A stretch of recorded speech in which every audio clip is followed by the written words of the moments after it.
ఇరుకైన చీకటి ప్రదేశం, 9 నెలల ఒంటరి ప్రయాణం. మనందరి జీవితం కూడా ఇలాగే మొదలైంది.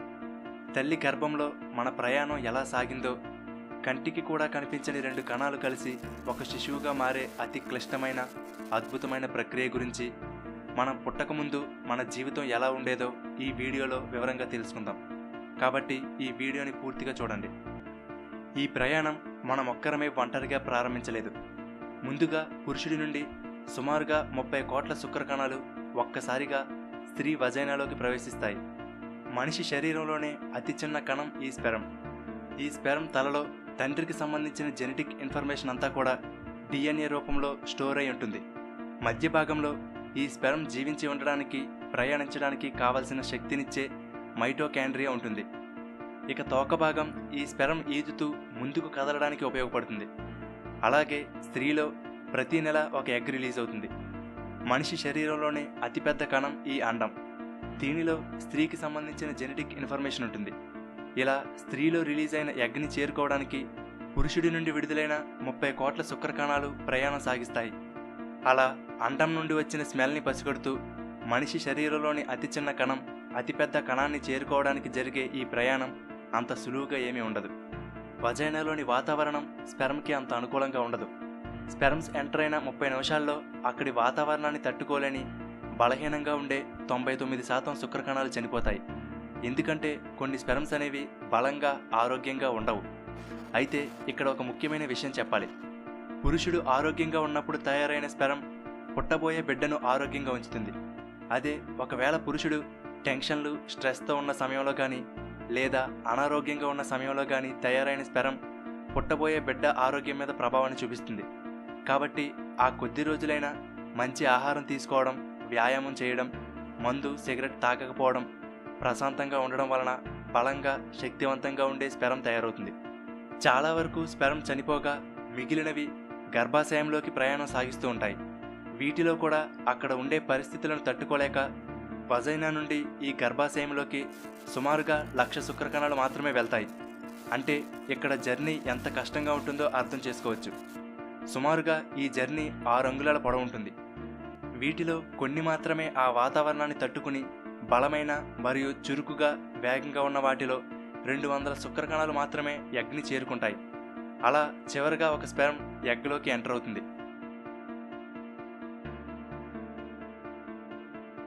ఆ తరువాత మరొక స్పెరం ఎంటర్ అవడానికి ఉండదు. అలా సుమారుగా 30 కోట్ల శుక్రకణాలలో ఒకే ఒక్కటి విజయం సాధించింది. అలా విజయం సాధించిన ఒక స్పెరం వల్లనే మనం పుట్టాం. అది కాకుండా ఆ 30 కోట్ల స్పెరమ్స్లో మరేదైనా గెలిచి ఉంటే వేరే ఎవరో పుట్టి ఉండేవారు. అసలు మన జీవితంలో మనం సాధించిన మొట్టమొదటి విజయం ఇదే. తరువాత ఎంటర్ అయిన స్పెరంలోని DNA అంతా ఎగ్లోని DNAతో కలిసి ఆ రెండిటి జెనెటిక్ కోడ్ ఆధారంగా పుట్టబోయే బిడ్డ రూపం, తెలివితేటలు, పర్సనాలిటీ అన్నీ డిసైడ్ అవుతాయి.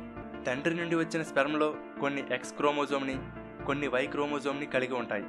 అలాగే తల్లిలో విడుదలైన ఎగ్లో X క్రోమోజోమ్ మాత్రమే ఉంటుంది. ఇప్పుడు ఈ X క్రోమోజోమ్ ఉన్న ఎగ్తో X క్రోమోజోమ్ ఉన్న స్పెరం కలిస్తే పుట్టబోయే బిడ్డ అమ్మాయి అవుతుంది. అదే ఒకవేళ X క్రోమోజోమ్ ఉన్న ఎగ్తో Y క్రోమోజోమ్ ఉన్న స్పెరం కలిస్తే పుట్టబోయే బిడ్డ అబ్బాయి అవుతాడు. ఈ రోజుల్లో చాలామంది అమ్మాయి పుట్టిందని ఆడవాళ్ళని హింసిస్తున్నారు.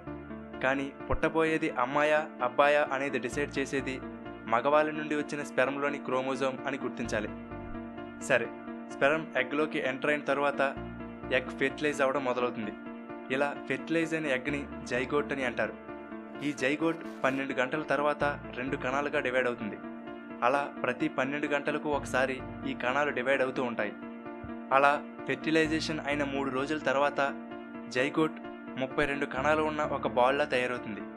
ఈ ఎగ్ అనేది అండాశయం నుండి ఈ ఫెలోపియన్ ట్యూబ్ ద్వారా క్రిందకు ప్రయాణిస్తూ గర్భాశయంలోని గోడల్లో ఒక సురక్షితమైన ప్లేస్ని చూసుకుంటుంది. మరొక 9 నెలల పాటు అది అక్కడే ఉండబోతుంది. ఇప్పటి నుండి పిండం పెరగడం ప్రారంభమవుతుంది.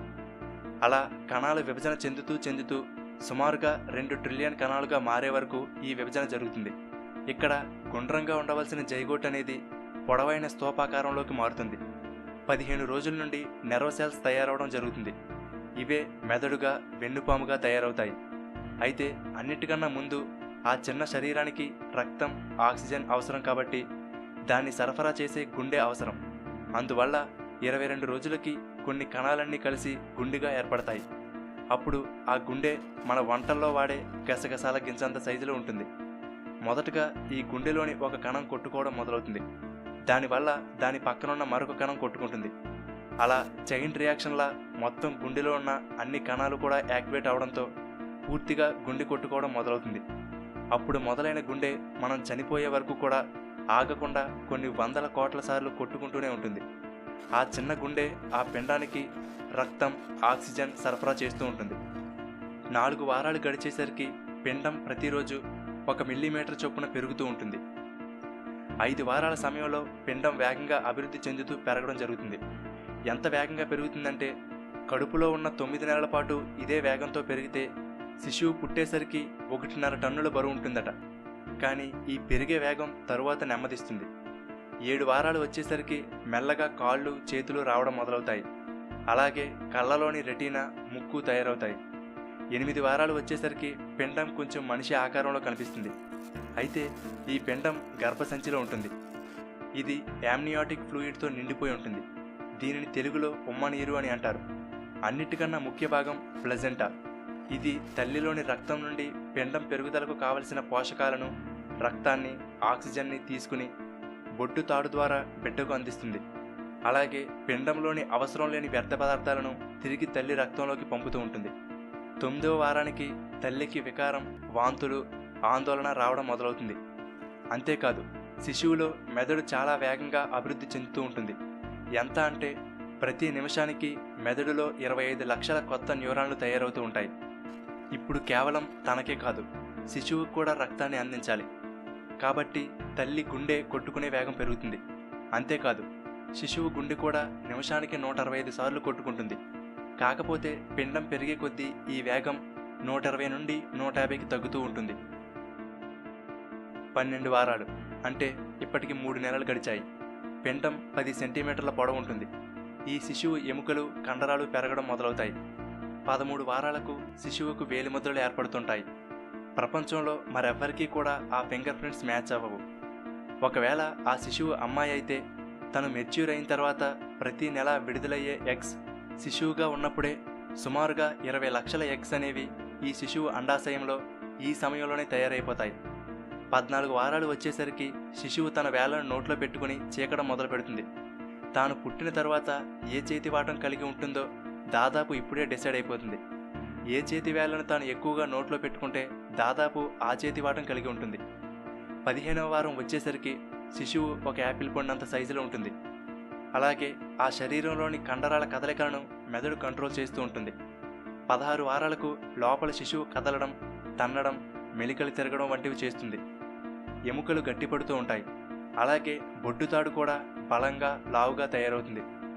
24 వారాలు గడిచేసరికి దాదాపు అన్ని అవయవాలు తయారై ఉంటాయి. కానీ అవి చాలా చిన్నగా ఉంటాయి. శిశువు ఒక మొక్కజొన్న పొత్తంత ఉంటుంది. పెరుగుతున్న బిడ్డకు ప్రదేశాన్ని ఇవ్వడం కోసం తల్లిలోని లోపల అవయవాలు దగ్గరకు సర్దుకోవడం మొదలవుతాయి. దీనివల్ల ఒక్కొక్కసారి తల్లికి గుండెలో మంట కలుగుతూ ఉంటుంది. అలాగే తల్లి కడుపు పరిమాణం కూడా పెరుగుతుంది. ఈ సమయంలో శిశువు ముక్కుతో తన చుట్టూ ఉన్న ఉమ్మనీటిని పీల్చుతూ ఉంటుంది. నోరు, ముక్కు మొత్తం ఉమ్మనీరుతో నిండిపోయి ఉంటుంది. శిశువు కళ్ళు తెరుస్తుంది, కానీ మొత్తం చీకటిగా ఉండడంతో ఏమీ కనిపించదు.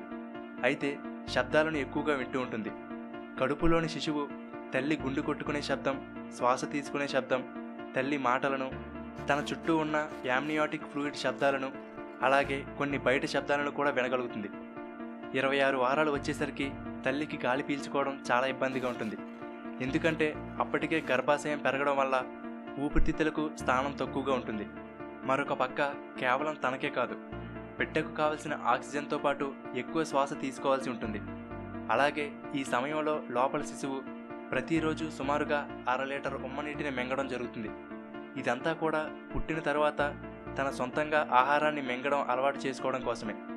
శిశువు ఊపిరితిత్తులు మొత్తం యామ్నియాటిక్ ఫ్లూయిడ్తో నిండిపోయి ఉంటాయి. 33 వారాలకు శిశువు శరీరంలో కొవ్వు ఏర్పడడంతో బరువు పెరుగుతూ ఉంటుంది. ఈ బరువంతా కూడా తల్లి వెన్నెముక మీద పడడంతో తల్లికి వెన్నునొప్పి కలుగుతుంది. అలాగే తల్లికి కూడా పడుకున్నప్పుడు కంఫర్టబుల్ పొజిషన్ ఉండక సరిగ్గా నిద్ర పట్టదు, అలసట పెరుగుతుంది. 34 వారాలు పూర్తయ్యేసరికి శిశువు మెదడులోని నర్వస్ సిస్టమ్ మరియు ఊపిరితిత్తులు మెచ్యూర్ అవుతూ ఉంటాయి. 35 వారాలు అంటే చివరి నెలలకు వచ్చేసరికి లోపల శిశువు అన్కంఫర్టబుల్గా ఫీల్ అవుతూ ఉంటుంది. పుట్టే సమయం దగ్గరకు వచ్చే కొద్దీ శిశువు శరీరం తల కిందకు వచ్చేలా తలకిందులుగా తిరుగుతుంది. ఈ సమయంలో శిశువు 90% సమయం నిద్రలోనే గడుపుతుంది. 36 వారాలు అంటే 9 నెలలు పూర్తయ్యాయి. డెలివరీకి గర్భాశయ కండరాలన్నీ ప్రిపేర్ అవుతూ ఉంటాయి. 9 నెలలు నిండాయంటే ఏదో ఒక సమయంలో డెలివరీ అయ్యే అవకాశం ఉంటుంది. ఒక రకంగా కౌంట్డౌన్ మొదలవుతుంది. 9 నెలల క్రితం ఒక ఇసుక రేణువు కన్నా చిన్నగా మొదలైన ఒక కణం ఇప్పుడు డెలివరీకి సిద్ధంగా ఉన్న ఒక శిశువుగా మారింది. సమయం రానే వచ్చింది. బ్రెయిన్ కావలసిన హార్మోన్స్ని విడుదలయ్యేలా చేసి డెలివరీకి బాడీని ప్రిపేర్ చేస్తూ ఉంటుంది. గర్భాశయంలోని లోపల కండరాలు దగ్గరకు నొక్కబడుతూ శిశువుని బయటకు తోస్తూ ఉంటాయి. అదే సమయంలో బర్త్ కెనాల్ వ్యాకోచించి శిశువు బయటకు రావడానికి మార్గాన్ని ఇస్తుంది. ఈ సమయంలో కలిగే బాధ వర్ణనాతీతమైనది. ముందుగా శిశువు తల, ఆ తరువాత పూర్తి శరీరం బయటకు వస్తుంది.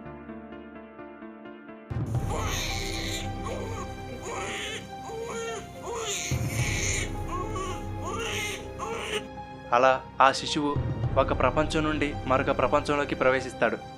అప్పటి వరకు చీకటిలో ఉండడంతో చుట్టూ ఎప్పుడు చూడని వెలుతురును చూస్తాడు. కొత్త కొత్త శబ్దాలను వింటాడు. అంతవరకు యామ్నియాటిక్ ఫ్లూయిడ్తో నిండిపోయిన ఊపిరితిత్తుల్లోకి మొదటిసారిగా గాలిని పీల్చుతాడు. అలాగే ప్లెజెంటాతో కనెక్ట్ చేయబడి ఉన్న బొడ్డుతాడుని కత్తిరించడంతో అప్పటి వరకు తల్లి మీద ఆధారపడిన శిశువు స్వయంగా ఆహారాన్ని మింగడం, గాలిని తీసుకోవడం వంటివి చేయవలసి ఉంటుంది. ఇలా ఒక కొత్త జీవి ఈ భూమి మీద జన్మించడం జరుగుతుంది. చివరగా 9 నెలల పాటు మనకు ఊపిరి పోసి, మన బరువును మోసి, ఎంతో వేదన భరించి, ప్రాణాన్ని సైతం తెగించి మనకు జన్మనిచ్చిన అమ్మని బాగా చూసుకోవాలి అని చెప్పవలసిన అవసరం లేదు. సంవత్సరమంతా పట్టించుకోకుండా వదిలేసి మదర్స్ డే రోజున స్టేటస్ పెట్టేసి అదే ప్రేమ అనుకోవడంలో అర్థం లేదు. అసలు మనం వాళ్ళకి ఏమీ ఇవ్వవలసిన అవసరం లేదు. సరిగ్గా కనీసం రోజుకొక 5 నిమిషాలు ప్రేమగా మాట్లాడితే చాలు. అంతకు మించి వాళ్ళు మన దగ్గర నుంచి ఏమీ ఆశించరు. 30 కోట్ల స్పెర్మ్స్లో పొరపాటున ఒక స్పెర్మ్ గెలవడం వలన మన ఉనికి ప్రారంభమై ఉండవచ్చు. కానీ మనల్ని ఇక్కడ దాకా తీసుకువచ్చింది మాత్రం మన అమ్మే. కాబట్టి అలాంటి అమ్మని పట్టించుకోకుండా ఎవరైనా వదిలేశారంటే ఆ పోటీలో అనవసరంగా ఒక తప్పుడు స్పెర్మ్ గెలిచిందని అర్థం. ఓకే ఫ్రెండ్స్, ఈ వీడియో మీకు నచ్చితే లైక్ చేయండి.